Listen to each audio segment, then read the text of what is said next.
धैर्य रखना सुनने का आज जरा।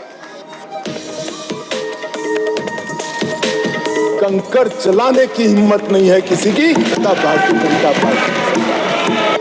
अरे यार, ये नेहरू जी ने लिखा है, सूरज समझते नहीं हो, अनुवाद हो रहा है या नहीं हो रहा है अंदर?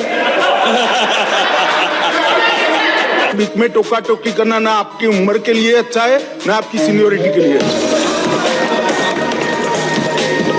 ऐसा मत करो यार। मगर मैं बोल गया तो कहेंगे नहीं नहीं हम हार जाएंगे। थोड़ा जेलस हो रहे हैं शायद। एग्रेसिव ना हो, जान दे देंगे इसके लिए। क्या बात कर रहे हो आप? एग्रेसिव होने की क्या बात कर रहे हो? क्रोधित नहीं होता हूँ भैया, समझाता हूँ।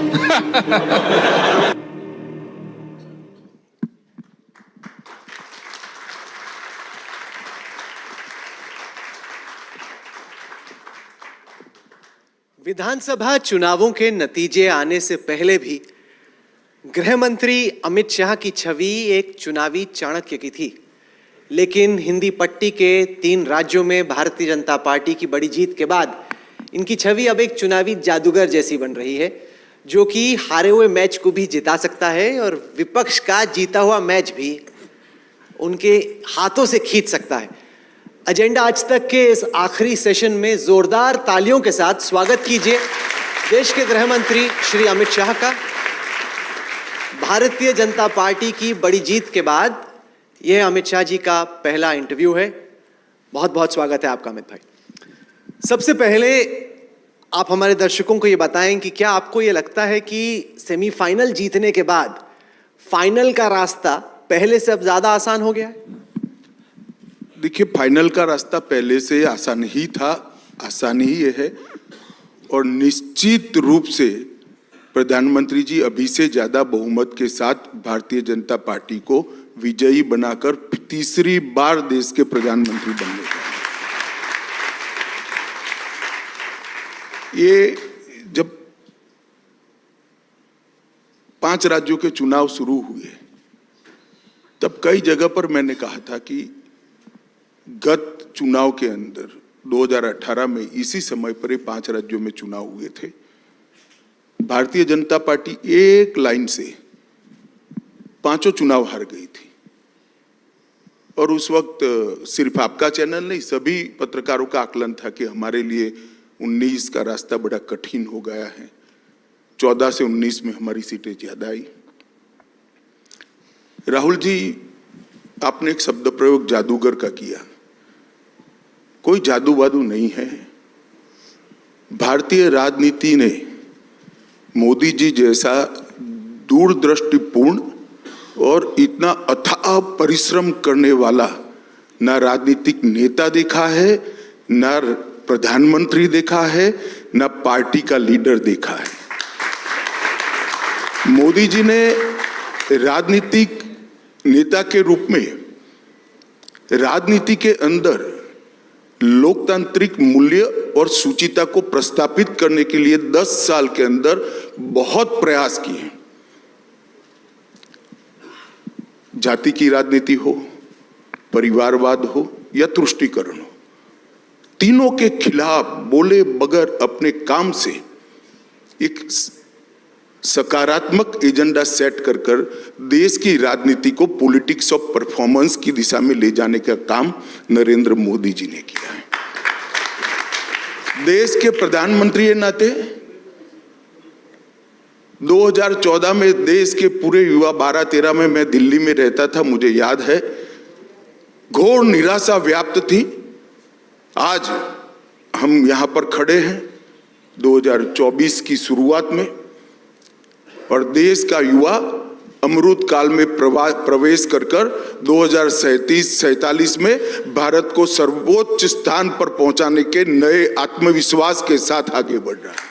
तो बहुत बड़ा कंट्रीब्यूशन है। और पार्टी के नेता के नाते प्रधानमंत्री जी ने प्रधानमंत्री रहते हुए, पार्टी का कोई दायित्व न होते हुए, बूथ अध्यक्ष से लेकर राष्ट्रीय अध्यक्ष को अपने परिश्रम से और अपने मार्गदर्शन से हमेशा प्रेरित किया और कैडर को जस की तस रखा। कैडर में नया जोम पड़ा, पीढ़ी परिवर्तन भी उनके नेतृत्व में हुआ और पार्टी अपने उच्चतम सफलता के शिखरों पर जब थी, इससे भी कई गुना आगे लेकर आगे के लक्ष्य तय कर रही है। शायद ही किसी नेता में ये तीनों प्रकार के कॉम्बिनेशन देखने को मिले हैं कि जो युगदृष्टा भी हो, अथाह परिश्रमी भी हो और सार्वजनिक सुचिता को ऊंचाइयों पर ले जाने वाला नेता हो। मैं मानता हूं कि न केवल भारत, दुनिया भर की डेमोक्रेसी के इतिहास में ये तीनों क्षेत्र के अंदर बरोबर 10 साल तक अपने आप को पीछे रखकर, देश को आगे रखकर, अपने आप को पीछे रखकर, पार्टी को आगे रखकर, अपने आप को पीछे रखकर, सिद्धांतों को आगे रखकर अगर किसी ने इस प्रकार से नेतृत्व किया है तो ऐसा उदाहरण मिलना बहुत असंभव है। आप जो हमेशा ढूंढते रहते हो, कभी मेरा चश्मा लेकर ढूंढ लो तो मालूम पड़ जाएगा जीत का एकमात्र कारण है नरेंद्र मोदी, नरेंद्र मोदी और नरेंद्र मोदी। विधानसभा चुनाव के नतीजे आने से पहले जो पोल आ रहे थे, बीजेपी के इंटरनल सर्वेस भी आ रहे थे साल के बीच में, वो बीजेपी को कांग्रेस से पीछे दिखा रहे थे, खासतौर से मध्य प्रदेश में, कुछ हद तक छत्तीसगढ़ में भी। अभी कांग्रेस भी सर खरोच रही, वो भी समझ रही कि उनको तो लग रहा था कि हम जीत ही चुके हैं। वो नहीं समझ पाएंगे, आप चिंता मत करो। क्या किया आपने कि उनको अभी तक नहीं समझ में आ रहा कि हारे कैसे और आप जीते कैसे? क्योंकि उन बार बार कांग्रेस के वरिष्ठ नेता बोल रहे हमारा वोट बैंक जस के तस है। देखिए, ऐसा है कि नरेंद्र मोदी जी ने 10 साल में लगभग 13 करोड़ लोगों को गरीबी रेखा से ऊपर लाने का काम किया है। 60 करोड़ लोगों को नरेंद्र मोदी जी ने बेसिक सुविधाएं प्रदान कर दी हैं। चाहे घर के अंदर शौचालय हो, नया घर ही देना हो, बिजली पहुंचानी हो, गैस का सिलेंडर देना हो, मुफ्त अनाज देना हो, 5 लाख तक की स्वास्थ्य की सारी सुविधाएं देनी हो, आधार कार्ड देना हो, उसको बैंक अकाउंट देना हो और सारी सरकारी सुविधाओं को ऑनलाइन ट्रांसफर करना हो।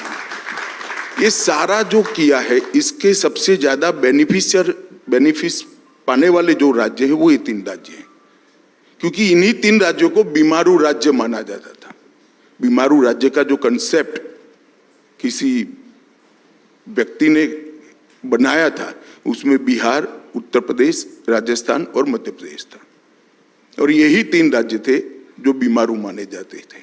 आज वहां पर डेवलपमेंट दिखाई पड़ता है और लोग ढेर सारी सुविधाओं में किसी के साथ अपने जीवन को बसर कर रहे हैं और आगे का सपना लेकर अपने परिवार को आगे बढ़ाने के लिए काम करें।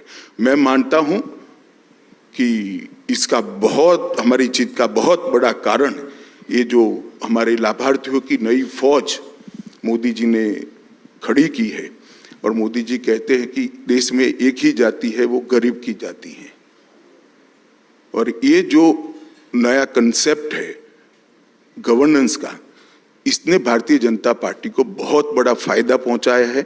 और संगठन में भी ये 3 राज्य हमारे सबसे पुराने और अच्छे संगठनों में से एक हो, ऐसे 3 राज्य एक से बढ़कर एक हो, तो मोदी जी की लोकप्रियता ने जो बड़ा नया वोट बैंक खड़ा किया था, उसको समेटने में हमारा संगठन सफल रहा है।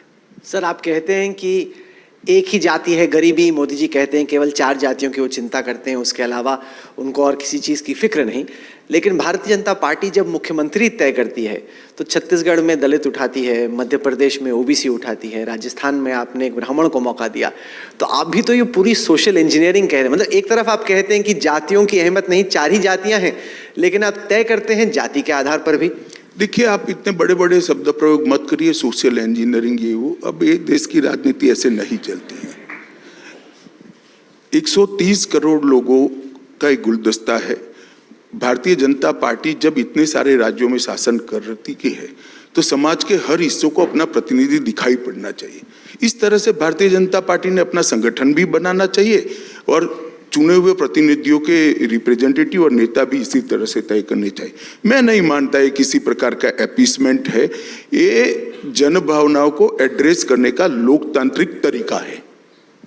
सर, तीनों राज्यों में भारतीय जनता पार्टी के पास कद्दावर पूर्व मुख्यमंत्री या वर्तमान मुख्यमंत्री थे। आपने फिर भी पीढ़ी बदलकर नए नेताओं को मौका दिया। जब आप तय कर रहे थे कि किसको अगली बार कप्तान बनाना है और क्यों, आपके, नड्डा जी के, प्रधानमंत्री मोदी के जहन में क्या चल रहा था? किन किन फैक्टर्स को आपने ख्याल में रखा कि किसको तय करना है? देखिए, सबसे पहले भारतीय जनता पार्टी के लिए सबसे कद्दावर उसका अदना कार्यकर्ता होता है। जो छोटे से छोटा कार्यकर्ता है वो सबसे कद्दावर है। हमारी पार्टी में सबसे बड़ा कद्दावर नेता हमारा सामान्य कार्यकर्ता है और ये सब जो सिलेक्ट हुए हैं हमारे अच्छे कार्यकर्ता हैं। तो ये जो अभी आप जिक्र कर रहे हो कद्दावर नेता, वो भी तो कभी कार्यकर्ता थे, मैं भी कभी कार्यकर्ता था, बूथ का अध्यक्ष था। जब पार्टी समग्रता से विचार कर नेतृत्व तय करती है तो इसके कई पैरामीटर्स होते हैं और वो हमारा सीक्रेट है, उसको सीक्रेट ही रहने दीजिए। आपने कप्तानी का मौका तो दिया एक ऐसे बैट्समैन को जो कि अब तक कप्तान नहीं रहा, कभी उन्होंने सोचा भी नहीं होगा कप्तान बनेंगे। आपको कैसे मालूम कि कप्तानी करके इतने बड़े स्टेट को चला पाएंगे? देखिए, फैसले करने पड़ते हैं। जब भारतीय जनता पार्टी की आला कमान ने मोदी जी को मुख्यमंत्री बनाने का फैसला किया तब मोदी जी सरपंच का भी चुनाव नहीं लड़े थे। एमएलए छोड़ दो, सरपंच का भी चुनाव नहीं लड़े थे और उनको एक बहुत संपन्न राज्य का मुख्यमंत्री बनाया गया था। तो फैसले लेने पड़ते हैं और नेतृत्व तो इसी तरह से निकलता है। अभी जो लोग मुख्यमंत्री थे हमारे तीनों नेता, वो भी कभी ना कभी पहली बार ही तो आए थे, ऐसा तो नहीं था। हर कार्यकर्ता पहली बार आता है। आपने इस बार 21 सांसदों को चुनाव लड़ाए, 12 जीते 9 हारे। अब जो जीते वो सोच रहे थे कि भाई मेरा कुछ होगा, इसलिए शायद अमित भाई ने, मोदी जी ने भेजा है। आपको किसी ने बताया है क्या? नहीं, उनको मन में तो लगा है को यार इतनी सारी कल्पना करते हो। ये सबको मालूम है कि पार्टी इसी तरह से चलती है। सालों हो गए, लोग 3-4 दशक से काम कर रहे हैं, सबको मालूम। क्या करेंगे ये लोग? अब आपने भेज दिया, दिल्ली में इतने बड़े मंत्री थे, ये थे, अब चले गए स्टेट। बड़ा छोटा कोई नहीं होता है। हर एक कार्यकर्ता का अपनी अपनी जगह पे महत्व होता है, हर एक भूमिका का अपनी अपनी जगह महत्व होता है। सर, इंडिया टुडे ग्रुप आपका जो काम है दिल्ली में यहाँ बैठकर शो चलाना, वो परसेप्शन बेस है। हमारा काम है धरातल पर पार्टी को मजबूत करना और प्रदेश और देश को बदलने में अपना कंट्रीब्यूशन देना। दोनों के पैरामीटर्स अलग हैं। सर, इंडिया टुडे ग्रुप की जो डेटा विजुअलाइजेशन टीम है उसने एक एनिमेशन तैयार किया है जो मैं चला के दिखाता हूं, जो दिखाता है कि 1984 के लोकसभा के आम चुनाव के बाद किस तरीके से भारतीय जनता पार्टी का जनाधार देश भर में बढ़ा है। इसको देखते हुए जहां इस वक्त हम लोग दिसंबर 2023 में खड़े हैं, आपका क्या आंकलन अनुमान है कि जब अगली दफा चुनाव होगा, आप जो 303 सीटों का आंकड़ा भारतीय जनता पार्टी का पिछले चुनाव में था, उसको आप कहां जाते हुए देखते हैं? देखिए, अभी लोकसभा चुनाव चालू नहीं हुआ है, हो सकता है इसके मुद्दे भी शायद नए आ सकते हैं। डेमोक्रेसी में कभी भी कुछ भी हो सकता है, परंतु मैं एक निश्चित रूप से कह सकता हूं कि 19 के विजय से 24 की भारतीय जनता पार्टी और एनडीए दोनों की विजय बड़ी होगी, कमी होने का कोई सवाल नहीं। अच्छा, पार्टी के भीतर और बाहर गृह मंत्री जाने जाते हैं अपने चुनावी आंकलन के लिए। चुनावों को असेस करने का, एनालाइज करने का शौक हमको भी है, तो हमने 2 सिनारियोज रन किए।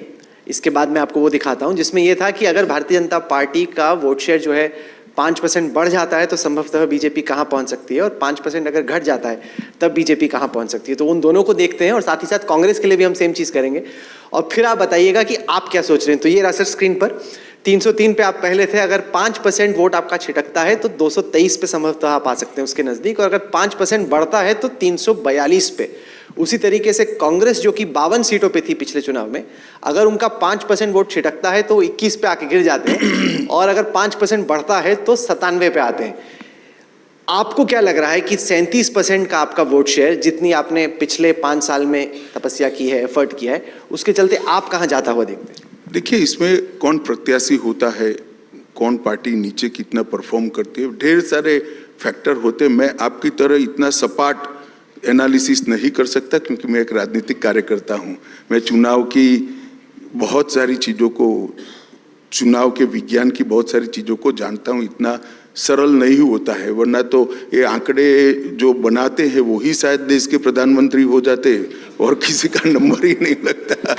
मगर मैं इतना जरूर कहता हूं कि जब चुनाव शुरू होने के 6 महीने पहले एक बेस तय होता है जिसके आधार पर देश की या किसी प्रदेश की जनता वोट डालने का एक बेस बनाती है। वो बेस हमारा बहुत स्ट्रांग है और हम बहुत स्ट्रांग बेस के साथ चुनाव में जा रहे हैं, और नेतृत्व हमारे पास ऐसा है जिसका न केवल भारत पूरे विश्व के अंदर इसका कोई सानी नहीं है। इतना लोकप्रिय नेतृत्व लेकर हम चुनाव के मैदान में गए। सर, इस चुनाव के नतीजे के बाद एक उत्तर और दक्षिण को लेकर भी बहस छिड़ी। विपक्षी पार्टियां ये कहने लगी चुनाव के बाद ये बहस समाप्त हो जाएगी। अगले चुनाव के बाद ये 24 के तो क्योंकि विपक्षी पार्टियां ये समझ गया मैं क्या पूछना चाहते हो यार, जवाब मिल गया। इंटरप्रेट करने दो दक्षिण की जनता को। चुनाव के बाद भारतीय जनता पार्टी दक्षिण में नहीं है, वो बहस समाप्त हो जाएगी। आपको कहां पे लग रहा है दक्षिण में आप गेन कर अब पाओगे? वो हम 24 के चुनाव के दिन बात करेंगे, परिणाम के दिन बात करेंगे। देखिए, कर्नाटक में हमारी सरकार रही है, हम आज भी मुख्य विपक्ष है।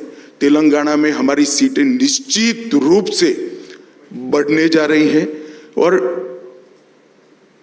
तमिलनाडु और केरल में भी हमारे वोट प्रतिशत और सीटें दोनों में हम बढ़ोतरी करेंगे। हमने ये जो लोग चुनाव के नतीजों को, प्रदेश के चुनाव के नतीजों को भारत को बांटने के तरीके के रूप में सोचते हैं, मैं इसकी घोर निंदा करता हूं। उत्तर दक्षिण का नैरेटिव जो खड़ा करते हैं वो भारत को जोड़ना नहीं चाहते, भारत को तोड़ना चाहते हैं। मैं इसकी निंदा करता हूं।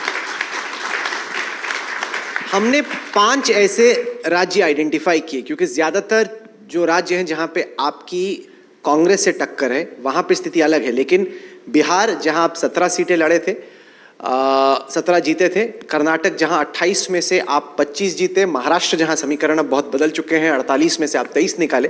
पश्चिम बंगाल 42 में से 18 आपने निकाली थी। देखिए, ये सारी चीजें राजनीतिक परिवर्तनों के कारण ये आंकड़े जनरेट हुए हैं। बिहार एनडीए लड़ा था और हमारी स्थिति अच्छी थी। कर्नाटक में हम अच्छे ही थे। महाराष्ट्र में एनडीए निकाल लो, उस वक्त शिवसेना हमारे साथ थे। बाद में हमें 6 देकर उद्धव जी मुख्यमंत्री बनने के लिए हमारे साथ दगा कर कर वहां गए। महाराष्ट्र की स्थिति भी अच्छी थी। तो ये तो नेता चले गए, जनता हमारे साथ है। परिणाम देख लेना, सुपड़ा साफ हो जाएगा। तो आपका इंटरनल लक्ष्य क्या है? जैसे आपने गुजरात में रखा था 150 पर, इंटरनल आपका टारगेट, क्योंकि राजीव गांधी का 84 का रिकॉर्ड है 404 का, क्या आप उस तरह से एम कर रहे हैं? देखिए, ऐसा है राहुल जी, आपका दायित्व है कि आपके शो में मैं कोई आंकड़ा बता दूं और ये बड़ा वायरल हो, परंतु मैं ऐसा नहीं कर सकता क्योंकि मैं जिम्मेदारी के साथ हमेशा बोलता हूं।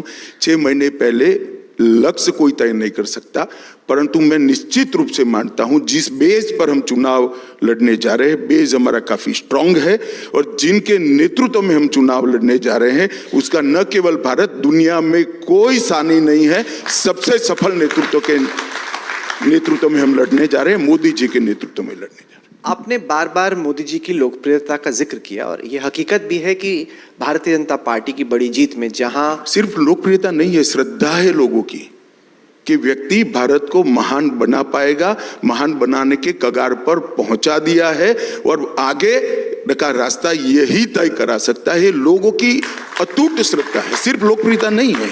लोकप्रियता तो कई बार इधर उधर होती है, मगर जब श्रद्धा पैदा होती है तो उसका टूटना बहुत दिक्कत होती है। उसी नहीं चाहता हूं क्योंकि जब अंतर्राष्ट्रीय ट्रैकर्स में तुलना करते हैं न केवल राहुल गांधी से और ममता बनर्जी से, अरविंद केजरीवाल से, बल्कि दुनिया के तमाम नेताओं से, तो प्रधानमंत्री मोदी की मॉर्निंग कंसल्ट जैसे जो ट्रैकर्स हैं उनमें 76% लोकप्रियता है। और अगर आप देखें अंतर्राष्ट्रीय स्तर पर भी ऐसा कोई नेता नहीं जो इनकी लोकप्रियता के नजदीक आ रहा है। जब आप तुलना करते हैं किसी और नेता से, आपका क्या आंकलन है कि ऐसा क्यों है कि 9.5 साल बाद भी लोकप्रियता का आलम ये है? क्योंकि ये व्यक्ति ने कभी अपने लिए कुछ नहीं किया। मैं तो एक कदम आगे कहने जाता हूं, इस व्यक्ति ने अपने दल के लिए भी कुछ नहीं किया। जो भी किया देश के लिए किया, देश के गरीबों के लिए। क्योंकि मैंने तो देखा है जब कठोर फैसले लिए जाते थे, मेरी पार्टी के कार्यकर्ता भी कहते थे हमारी वोट बैंक हर्ट होती है, परंतु देश के अंदर परिवर्तन के लिए जब ये फैसले जरूरी होते हैं, मोदी जी ने पार्टी की वोट बैंक की भी चिंता नहीं की, देश की जनता को सामने रखकर कठोर फैसले लिए और इसका परिणाम है कि हर पैरामीटर्स में आज भारत सबसे आगे है। एक जो आपने कहा कि कठोर फैसला लेना पड़ता है, उनमें से एक था कि फ्रीबीज हम नहीं देंगे, कि विपक्षी पार्टियां जो हैं बहुत फ्रीबी देती हैं, हम फ्रीबी के खिलाफ हैं। लेकिन फिर हमने इसी चुनाव में देखा कि भारतीय जनता पार्टी ने भी अलग अलग राज्यों में तमाम ऐसी घोषणाएं की जिनको कि फ्रीबी कहा ही जा सकता है क्योंकि आप भी मुफ्त में ही दे रहे हैं, तो अब लोग सोच रहे हैं कि आप कहते हैं कि फ्रीबी नहीं देनी, लेकिन चुनाव में मजबूरी में आप भी वही करते हैं। देखिए, कई जगह पे राज्य के नेतृत्व ने कुछ फैसले किए हैं, मैं जरूर कह सकता हूं, मगर हमारा चुनाव जीतने का एकमात्र आधार वो नहीं है। हमने, आप अन्य पार्टियों के, मैं नाम लेना नहीं चाहता किसी का, अन्य पार्टियों के घोषणा पत्र को आप भाजपा के संकल्प पत्र के साथ एनालिसिस करिए। हमारे यहाँ राज्य के विकास का एजेंडा भी है, इंफ्रास्ट्रक्चर का विकास भी है, दलित आदिवासी पिछड़ों के लिए योजनाएं भी हैं जो फ्रीबीज नहीं है, और कुछ एक दो योजनाएं ऐसी भी ली हैं, मगर ट्रस्ट जो है ये ओवरऑल राज्य के विकास का है, और ये बहुत बड़ा अंतर है। सर, तेलंगाना के नतीजों का अगर जिक्र करें तो उसको देखने के दो तरीके हैं। एक तो ये कि आपका वोट शेयर डबल हो गया, दूसरा ये कि हैदराबाद में म्यूनिसिपल चुनाव के नतीजों के बाद और कैंपेन में जो माहौल दिखा, उसके बाद लगा कि शायद बीआरएस के बाद दूसरे स्थान पर बीजेपी, और बीआरएस और बीजेपी की टक्कर होगी, लेकिन चुनाव में तो कांग्रेस आगे निकल गई। इसको आप कैसे देखते हैं, क्योंकि आपको लग रहा था कि कर्नाटक के बाद तेलंगाना दूसरा बड़ा राज्य हो सकता है बीजेपी के? देखिए, मैं आपको बताता हूं, कई बार ऐसा होता है कि कई चुनाव कौन आए इसके लिए वोटिंग नहीं होती, कौन जाए इसके लिए वोटिंग होती है, और मुझे लगता है कि कहीं ना कहीं ये चुनाव में भी ऐसा हुआ है। हमारी पार्टी का प्रदेश यूनिट और केंद्र में नड्डा जी ने कुछ 2-3 लोगों को काम किया है, हम इसका गंभीरता से विश्लेषण कर रहे हैं और इस पर जरूर आत्मचिंतन करेंगे कि क्या हुआ पार्टी को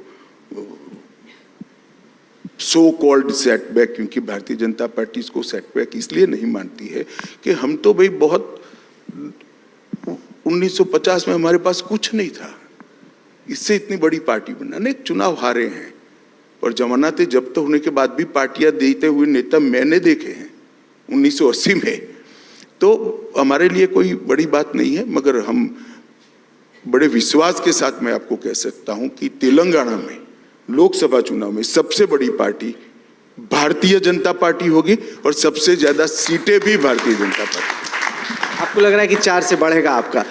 नहीं, क्योंकि हाल में हमने कांग्रेस में देखा है कि वो भी कुछ जो ऐसे चुनावी स्ट्रेटेजिस्ट हैं जो कि बीजेपी में पहले हुआ करते थे मोदी जी के साथ वगैरह, उनको ला रहे हैं। क्या कुल मिला के जब आप विपक्ष की तैयारी को देखते हैं, आपको लग रहा है पहले से बेहतर कैंपेन मैनेज कर रही है कांग्रेस? मैं कांग्रेस पार्टी को एडवाइस नहीं दे रहा, मैं एक मेरा विश्लेषण कह रहा हूं। जो कैंपेन मैनेजर होते हैं वो पार्टी का लोड कम करने के लिए होते हैं, चुनाव जिताने के लिए नहीं होते हैं। चुनाव तो नेतृत्व का, जनता का नेतृत्व पर कितना भरोसा है और कौन कार्यकर्ता कितनी शिद्दत से काम करता है वो ही जिता सकता है। अब स्थिति कोई कुछ पार्टियों की ऐसी हो गई है कि कैंपेन मैनेजर के अलावा और कोई चारा ही नहीं है, नेतृत्व विश्वास खो बैठा है, कैडर तितर बितर हो गई है, तो उनके लिए तो कैंपेन मैनेजर ही नैया पार कराने का एक। भारतीय जनता पार्टी में ऐसा नहीं है। हमारे प्रदेश का नेतृत्व और विशेष कर मोदी जी का नेतृत्व किसी भी चुनाव की नैया पार कराने के लिए कैपेबल है, और हमारा संगठन चुस्त दुरुस्त है, मैदान में खड़ा रहता है, बूथ से लेकर प्रदेश तक हर मोर्चे की लड़ाई हम बखूबी लड़ते हैं, और तय रणनीति के तहत लड़ते हैं और परिणाम भी आते हैं। सर, आप देश के गृह मंत्री हैं। संसद भवन में पार्लियामेंट अटैक की बरसी पर एक बार फिर से एक ऐसा वाकया हुआ जिसको लेकर देश में लोग सोच रहे हैं कि अरे नहीं, पार्लियामेंट की बिल्डिंग में ये आखिरकार क्या हुआ। सबने उन तस्वीरों को देखा। देश के गृह मंत्री के तौर पे आपको अब तक क्या पता चला है कि ये कौन लोग हैं, कैसे आए, क्यों आए और क्यों ये चूक हुई? देखिए, ये बड़ा गंभीर मसला है और लोकसभा अध्यक्ष जी ने इसका गंभीर संज्ञान लिया है। विपक्ष इस पर राजनीति कर रहा है। मैं ऐसा नहीं कह रहा कि इसमें कहीं ना कहीं कोई चूक नहीं हुई, चूक निश्चित हुई, तभी तो घटना हुई है, परंतु इस पर राजनीति करे। सबको मालूम है कि पार्लियामेंट सिक्योरिटी लोकसभा अध्यक्ष के तहत रहती है। अध्यक्ष जी ने भारत सरकार के गृह मंत्रालय को एक पत्र लिखा है, हमने एक कमेटी बनाई है, देश के सीनियर मोस्ट डीजीपी में से एक डीजीपी के नेतृत्व में एक कमेटी बनी है और उसमें ढेर सारी एजेंसियों के सदस्य भी है। कुछ ही दिनों में इसकी रिपोर्ट अध्यक्ष जी के पास जाएगी और मुझे लगता है अध्यक्ष जी ही इसको प्रकाशित करे, ज़्यादा उचित है। ऐसी जितनी भी घटनाएं हुई, करीब करीब 40 घटनाएं हुई, जिसमें पर्चा डालने से लेकर, नारा लगाने से लेकर, पिस्तौल लेकर अंदर आ जाना, सदन के अंदर कूद जाना, ये तक की घटनाएं हुई। और हर बार लोकसभा अध्यक्ष ने ही इसका संज्ञान लिया है और अध्यक्ष जी ने एक कमेटी बनाकर इसकी जांच करी है। हमने एफआईआर भी रजिस्टर कर दिया है, जांच की कमेटी भी बन रही है। मुझे लगता है 15-20 दिन में वो लोग अपनी रिपोर्ट लोकसभा स्पीकर साहब को सौंप देंगे। मगर मैं इतना सुनिश्चित करता हूं, क्योंकि उन्होंने जो कमेटी का परव्यू बनाया है, घटना की भी जांच करने के लिए कमेटी को काम सौंपा है, और लोकसभा की सुरक्षा को आगे कैसे चुस्त दुरुस्त किया जाए वो भी काम सौंपा है। और दोनों काम ये कमेटी बहुत अच्छे से करेगी। ये मैं देश की जनता को विश्वास दिलाना चाहता हूं कि एकदम चुस्त दुरुस्त सुरक्षा व्यवस्था आगे पर हो, इसका हम ध्यान रखेंगे। कई बार सुरक्षा में सैंध लगाने वाले नए नए तरीके लेकर लूफोल्स ढूंढते रहते हैं। लूफोल्स होना नहीं चाहिए, वो आइडियल चीज है, मगर अब वो ढूंढाई है तो इसको फिल करने का हमारा जिम्मेदारी है। और मेरा सभी से अपील है कि इसको राजनीतिक मुद्दा न बनाया जाए। जम्मू कश्मीर में अमित शाह साहब, जब बहस हो रही थी जम्मू कश्मीर के मुद्दे पर संसद भवन में, तब आपने एक बार फिर से लद्दाख का जिक्र किया और उसके बाद चीन ने लद्दाख पे दावा ठोका। और विपक्षी पार्टियां, खासतौर से राहुल गांधी, कह रहे हैं कि पीपल्स लिबरेशन आर्मी चीन में डेपचांग में, डेमचौक में घुसी हुई है। गृह मंत्री गुस्सा तो हो रहे हैं, लेकिन जो भारत की जमीन है उसको खाली क्यों नहीं करते? इसको आप कैसे जवाब देते राहुल गांधी को, और इसमें कि पीएलए घुसी लद्दाख में? ये सवाल और कोई भी पार्टी करे तब तो मैं समझ सकता हूं, राहुल जी नहीं कर सकते, क्योंकि देश का इतिहास है कि सबसे ज्यादा बड़ा हिस्सा इस देश ने कभी गंवाया है तो उनके परनाना के समय में गंवाया है, और कांग्रेस पार्टी की पॉलिसियों के कारण गंवाया है। इतिहास है इसका। उनको शायद जो डाउनलोड करने वाले लोग हैं, कागज देने वाले लोग हैं, वो 90 के आगे का नहीं देखते हैं। देश 47 में आजाद हुआ है और बड़ा हिस्सा कांग्रेस शासन में रहा है। कांग्रेस पार्टी किसी भी लिहाज से भारतीय जनता पार्टी और विशेषकर नरेंद्र मोदी सरकार को देश की सुरक्षा के बारे में सलाह देने की पोजीशन में ही नहीं है। क्योंकि पिछली दफा जब आपने बयान दिया था पार्लियामेंट में, उसके बाद चीनी सेना कई जगहों पे ये कहते हुए कि वो एक समर एक्सरसाइज के लिए आ रहे हैं, लेकिन एक आईबॉल टू आईबॉल कॉन्फ्रंटेशन हो गई थी। मेरा बयान नया नहीं है। जवाहरलाल जी की नेतृत्व में ये रिजॉल्व देश की पार्लियामेंट ने किया है। मैंने इसकी पुनरोक्ति, मतलब दोहराया है मैंने उसको। आपने पाकिस्तान अधिकृत कश्मीर को भी लेने की बात संसद भवन में कही है। क्या ये कहने की बात है या वाकई में सोच रहे हैं कि कुछ करके पीओके हमारा होगा? नहीं, मैं मानता हूं कि पाकिस्तान ऑक्यूपाई कश्मीर पर अनधिकृत कब्जा है और ये भारत का एक हिस्सा है। तो उसको लेने का इरादा है हमारा? इरादा मैं आपको बता दूंगा ऐसे कार्यक्रम में। क्या भले आदमी, इतना ही पहचानते होंगे। सर, भारतीय जनता पार्टी के 2 वायदे थे। एक था सिटीजनशिप अमेंडमेंट एक्ट का, दिसंबर 2019 में आपने पास किया। उसके बाद सब पूछ रहे हैं कि ये कब आप इनके रूल्स नोटिफाई करेंगे, कब से इंप्लीमेंट होगा? क्या आप सोच रहे हैं इसके बारे में? देखिए, सीएए देश का कानून है और ये पार्टीशन के बाद जो हिंदू भाई बहन विशेषकर और बाकी 6 धर्मों के जितने भी मतावलंबी पाकिस्तान, बांग्लादेश और अन्य देशों में रह रहे थे, इनके साथ जो धार्मिक प्रताड़ना हुई उसको न्याय करने का एक इंस्ट्रूमेंट है। मैं आज आपके कार्यक्रम में देश की जनता को कहना चाहता हूं कि सीएए देश का कानून है, इसका जरूर इम्प्लीमेंटेशन होगा और सीएए से किसी की नागरिकता नहीं जाने वाली है। विशेषकर माइनॉरिटी में और विशेषकर मुस्लिम भाइयों में अपप्रचार करा गया कि इससे आपकी नागरिकता चली जाएगी। सीएए से किसी की नागरिकता नहीं जाती है। सीएए नागरिकता लेने का कानून नहीं है, नागरिकता देने का कानून है। ये निश्चित रूप से इंप्लीमेंट होगा। कब से? आपका, मैंने वेस्ट बंगाल के चुनाव से पहले होगा तो आपको मालूम पड़ ही जाएगा, आप चिंता मत करो। उचित समय पर सीएए लागू होना ये बहुत स्पष्ट है और वो लागू होगा ही। सर, साथ ही इससे जुड़ा मुद्दा है, चूंकि भारतीय जनता पार्टी ने जो अपनी आइडियोलॉजी में बातें कही, उसमें एक राम मंदिर का निर्माण था, वो तो हो गया। एक था यूनिफॉर्म सिविल कोड, क्योंकि आर्टिकल 370 भी अब चला ही गया।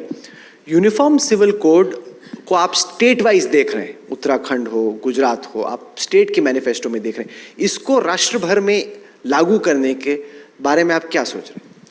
देखिए, आप इसको भारतीय जनता पार्टी के एजेंडा के रूप में देश की जनता के सामने प्रस्तुत मत करिए।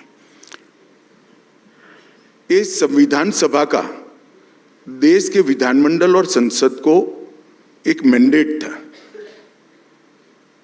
Directive principles of state policy अनुच्छेद 44 में हमारी संविधान सभा ने कुछ ऐसी चीजें रखी थी जो आजादी के तुरंत बाद संविधान सभा जिसको इम्प्लीमेंट नहीं कर पाई, तो उसको अनुच्छेद 44 के माध्यम से directive principle of state policy में लिया गया और यूनिफॉर्म सिविल कोड उसमें से एक है।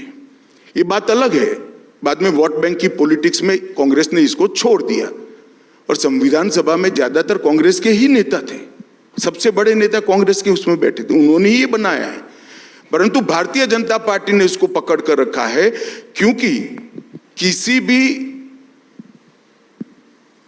धर्मनिरपेक्ष शासन का सबसे बड़ा लक्षण यह है कि सर्वधर्म के नागरिकों के लिए एक कानून हो।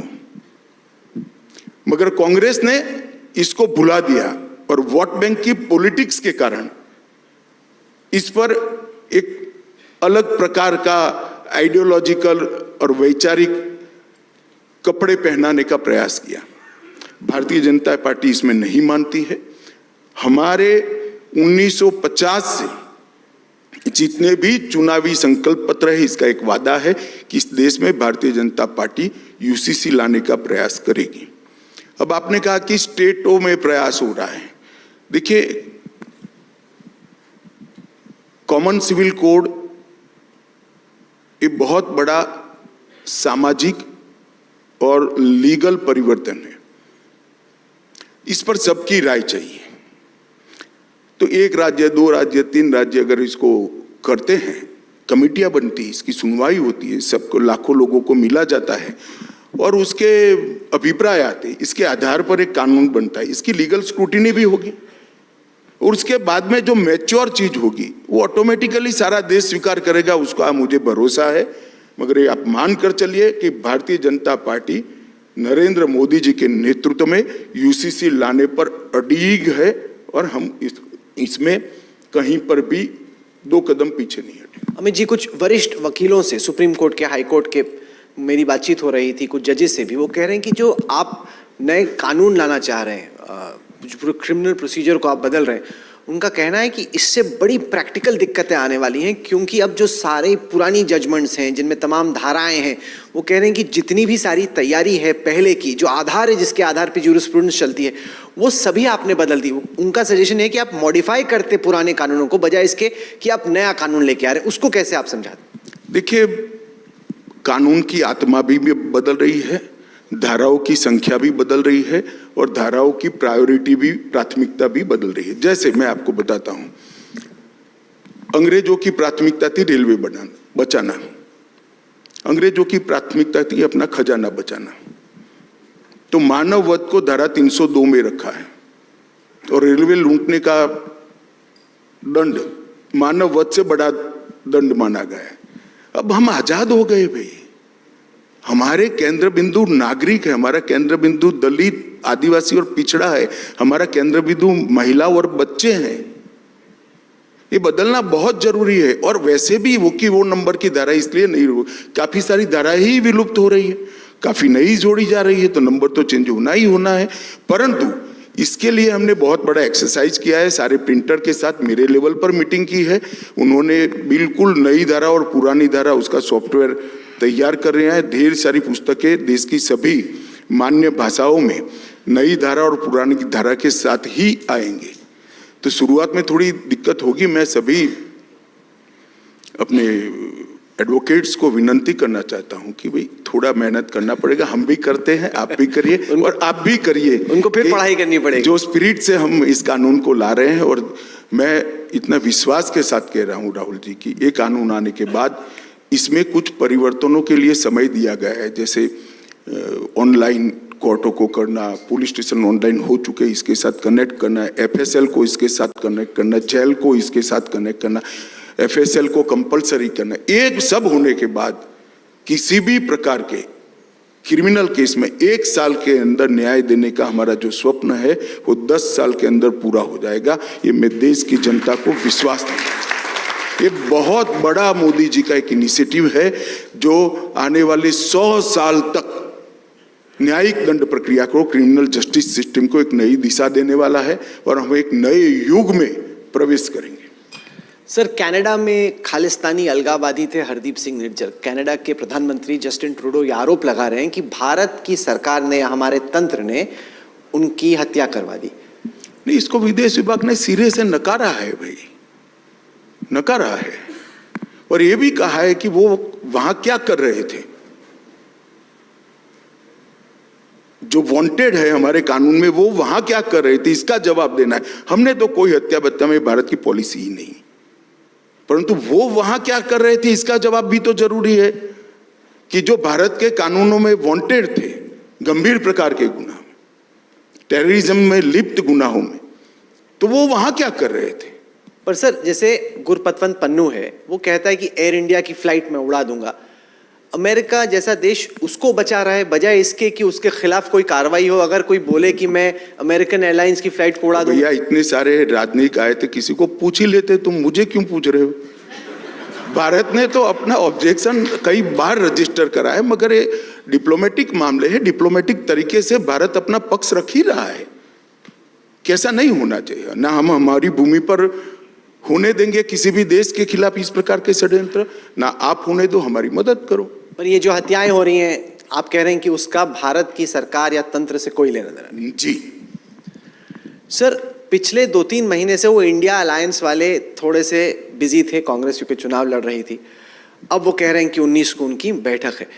अगर जो इंडिया अलायंस की सोच है कि 400 सीटों पे 1-on-1 BJP versus India alliance अगर होता है। भाई राहुल, एक बात बताओ तुम, मैं तो नहीं समझ पाता, थोड़ा असमर्थ हूं। इंडिया अलायंस है कहां, बताओ तो। वो तो मैं आपको पूछता हूं, एक एक राज्य, कश्मीर पहले से एक अलायंस बना हुआ है, इससे क्या ऐड होगा। पंजाब में हो नहीं रहा है, हिमाचल में भारत और भाजपा और पंजाब में वो होप करेंगे हो जाएगा। नहीं हो रहा है ना अभी।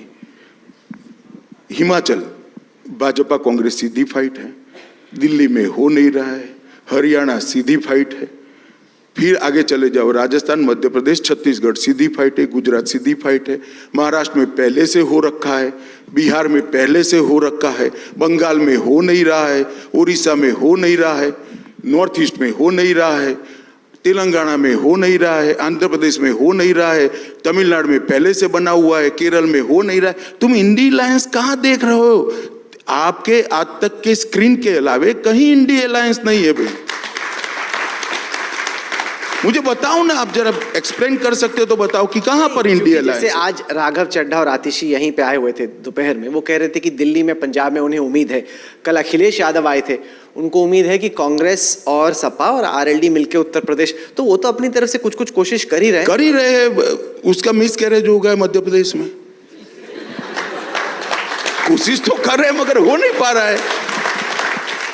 नहीं, क्योंकि 3 ही दिन में आमने सामने गाली बोलने लगे। सर्वे वाले का ये वोट, इसका कोई वोट किसी का नहीं होता है, कोई पार्टी की वोट पर मलकियत नहीं होती है। हर चुनाव में पार्टी का परफॉर्मेंस और नेतृत्व पर विश्वास जो होता है, और कार्यकर्ता स्थानीय होते हैं, इसके भरोसे चुनाव होता है।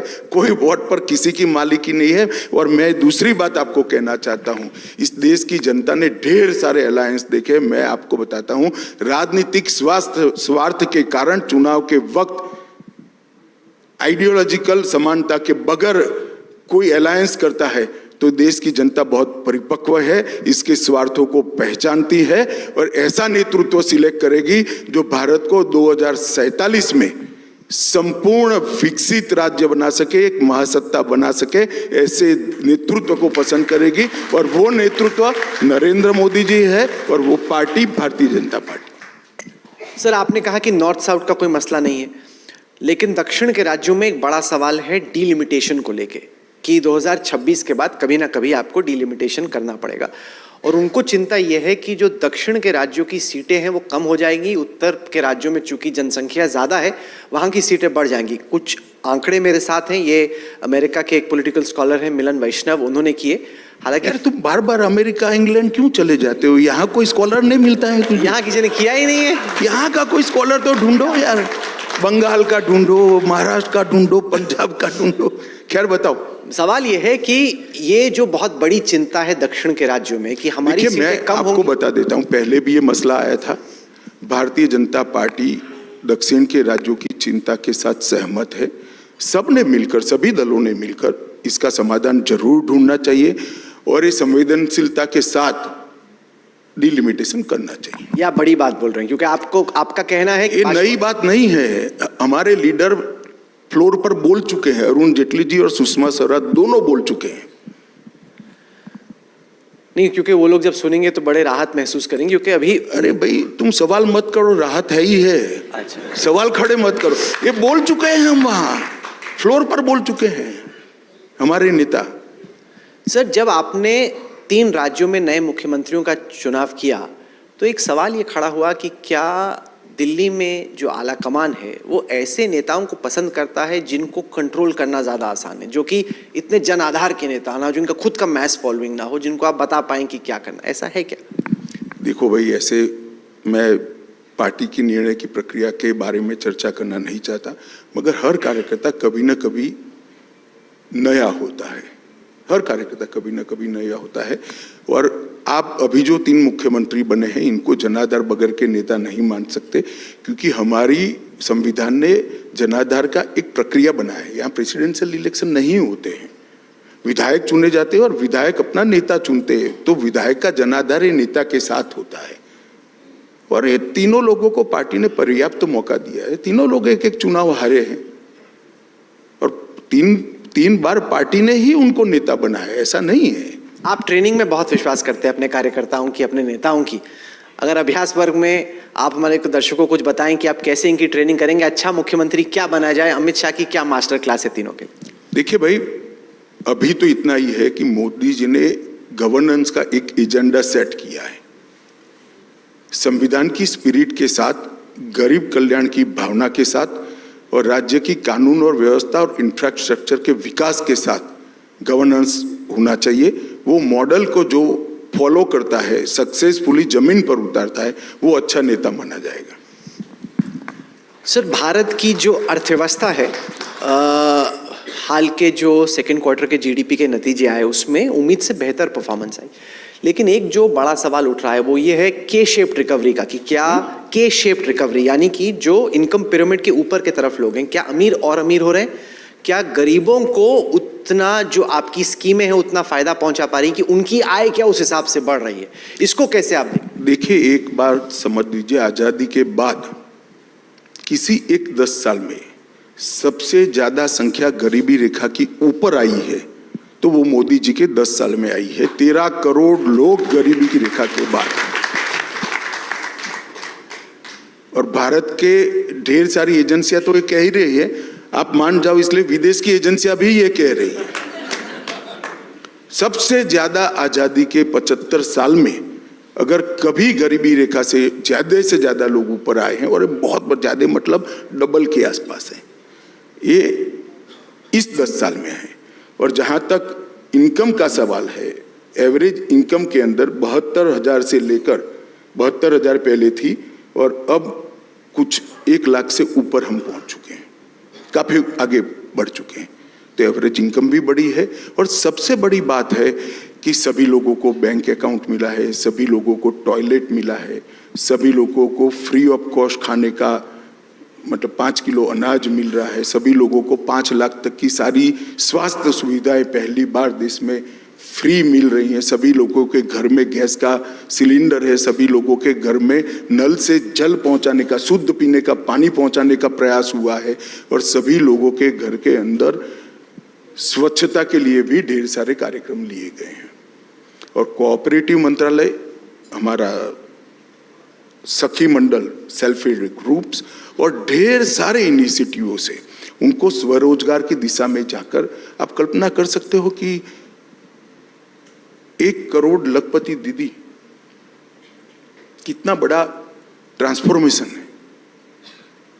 जिस महिला ने कभी ये सोचा ही नहीं था, वो आज विश्वास के साथ संवाद कर रही है देश के प्रधानमंत्री के साथ। मैं तो भौचक रह गया ट्राइबल महिलाओं को मोदी जी के साथ बात कर कर। मैं तो जमीन में घूमने वाला कार्य करता हूं, मगर मैं भी इतना महसूस नहीं कर पाया था कि इतना बड़ा ट्रांसफॉर्मेशन हुआ है। जिस विश्वास के साथ मोदी जी के साथ वो बात करी थी ट्राइबल महिलाएं, मैं भौचक रह गया। आपने महिलाओं को एक वोट बैंक बना दिया है। पहले वो जैसे परिवार में बाकी वोट पड़ता है वैसे देते थे, अब ज्यादा कई सारी महिलाएं अपने हिसाब से सोच के वोट डाल रही हैं। ये बड़ा फर्क पाते हैं बीते चुनावों में और हाल के चुनाव। वोट बैंक ढूंढते रहो। मोदी जी ने इस देश को हर क्षेत्र के अंदर आगे बढ़ाया। अंतरिक्ष में भी मोदी जी ने आगे बढ़ाया। हम चंद्रमा पर पहुंच गए, शिव शक्ति पॉइंट बन गया। हमारा तिरंगा चंद्रमा पर पहुंचाने का काम हो गया। ढेर सारे स्टार्टअप बने, 300 स्टार्टअप थे, 1 लाख बने। यूनिकॉर्न स्टार्टअप में भी हम तीसरे नंबर पर आ गए। युवाओं के लिए ढेर सारे दुनिया भर के कोर्सेस हुए। PLI स्कीम के माध्यम से आत्मनिर्भर भारत बन रहा है, उत्पादन का केंद्र विश्व में भारत बन रहा है। इकोनॉमी के सारे पैरामीटर्स अंतिम 20 साल में सबसे ज्यादा अच्छे हैं तो आज है। शेयर बाजार के सभी सूचकांक, सभी रिकॉर्ड, अपने ही समय के रिकॉर्ड खुद फिर से तोड़ रहे हैं। गरीब कल्याण की हर योजना हुई है। इरिगेशन का रकबा बढ़ा है। इंफ्रास्ट्रक्चर में पहली बार 10 लाख करोड़ से ज्यादा खर्च किसी बजट में हुआ है तो नरेंद्र मोदी सरकार में हुआ है, और इंफ्रास्ट्रक्चर आगे बढ़ा है। R&D को बढ़ावा मिल रहा है। डिफेंस अभेद बनाया गया है। देश की सीमाओं की सुरक्षा को न केवल मजबूत करा गया, अंतिम गांव को पहला गांव बनाने का नया कंसेप्ट नरेंद्र मोदी जी लाए हैं। स्वास्थ्य सुविधाओं को कभी भी इतने प्रायोरिटी के साथ नहीं लिया गया था। वेलनेस सेंटर बने हैं, योगा, खेलो इंडिया, एक सीरीज से नागरिक के स्वास्थ्य को तवज्जो देने का काम नरेंद्र मोदी सरकार ने किया है। कुपोषण के खिलाफ इतनी ज्यादा लड़ाई कभी नहीं लड़ी गई थी जितनी नरेंद्र मोदी सरकार ने लड़ी है। तुम कहां दूरबीन देखकर वोट बैंक, ये सारा हमारा ही वोट बैंक है, क्योंकि मोदी जी के समय में हुआ है। वोट बैंक शब्द से मोदी जी ने देश की पॉलिटिक्स को बाहर ला दिया है। पॉलिटिक्स ऑफ परफॉर्मेंस को, पॉलिटिक्स डेवलपमेंट की पॉलिटिक्स को वो मेन थ्रस्ट के अंदर लिया है, और वही एजेंडा बनेगा अगला। ना जाति होगा, ना प्रांतवाद होगा, ना एपिसमेंट तो सवाल ही नहीं है, ना परिवारवाद होगा। आपको पूर्व प्रधानमंत्री पंडित जवाहरलाल नेहरू ज्यादा पसंद नहीं है, लेकिन हकीकत नहीं, ऐसा नहीं है। अच्छा, ये ऐसा स्टेटमेंट में देखिए, मेरे लाइकिंग डिसलाइकिंग पर्सनल होते हैं। मैं जब भी बात करता हूं पॉलिसियों की और एक्शन की बात करता हूं। आप इसको इंटरप्रिट कैसे? मैं दूसरा सवाल पूछा था। आप खड़गे जी की तरह मत करो ना। अच्छा, मेरा सवाल ये था, मैं नेहरू जी के बारे में जितना भी कुछ विगत दिनों में बोला हूं, इनके कामों के बारे में मेरी टिप्पणियां हैं जो अब ऐतिहासिक सत्य में परिवर्तित हो चुकी है, और उनकी पॉलिसियों के बारे में, और वो मेरा अधिकार है। एक राजनीतिक विश्लेषक के रूप में मेरा अधिकार है, मैं जरूर बोलूंगा, क्यों ना बोलूं। मेरा सवाल यह था कि डेमोक्रेसी के अंदर गलती करना और गलती कोई निकाले नहीं ऐसे सोचना एक सामंतशाही सोच है, लोकतांत्रिक विचार नहीं है जो कांग्रेस पार्टी करे। आप गलती करोगे और उसको कोई बताएगा नहीं, क्या बात कर रहे हो, ऐसे नहीं होता है। अगर प्रधानमंत्री मोदी और भारतीय जनता पार्टी 2024 का चुनाव जीतती है, तब पंडित नेहरू का जो कीर्तिमान है 3 दफा जीतने का, उसको एक बार इक्वल कर रहे हो, क्योंकि भारत में कोई भी प्रधानमंत्री तीसरी बार नहीं चुना गया। देखिए, इस तरह के रिकॉर्ड में हम विश्वास नहीं करते हैं। हम परफॉर्मेंस में विश्वास करते हैं, एक पवित्र उद्देश्य में विश्वास करते हैं, और जनता के एजेंडा में विश्वास करते हैं। मुझे लगता है कि तीनों हमारा स्पष्ट है, इसलिए मोदी जी का तीसरी बार प्रधानमंत्री बनना बिल्कुल निश्चित दीवार पर लिखा हुआ मैं पढ़ रहा हूं और बड़े मार्जिन के साथ। आपका एजेंडा क्या रहेगा 2024 का? अगर आपकी तीसरी दफा सरकार बनती है तो जो इस वक्त तमाम आपको लोग आज तक पर, इंडिया टुडे पर, टेलीविजन पर, डिजिटल पर, सोशल पर, सब जगह देख रहे हैं, उन करोड़ों लोगों को आप क्या कहना चाहेंगे? सरकार का एजेंडा क्या रहेगा? देखिए, हमारा एजेंडा बहुत स्पष्ट है। मोदी जी ने अमृत काल की शुरुआत कर दी है। 2037 में भारत हर क्षेत्र के अंदर दुनिया में सर्वोच्च स्थान पर हो, देश की सुरक्षा अभेद्य हो, देश के युवाओं को वैश्विक मंच पर खड़ा रहने के लिए सभी प्लेटफॉर्म सरकार उनको दे पाए, देश का इंफ्रास्ट्रक्चर दुनिया में एक नंबर का हो, देश के गरीब से गरीब व्यक्ति का स्वास्थ्य, पोषण और रोजगारी की चिंता हो। हमारा एजेंडा बहुत स्पष्ट है।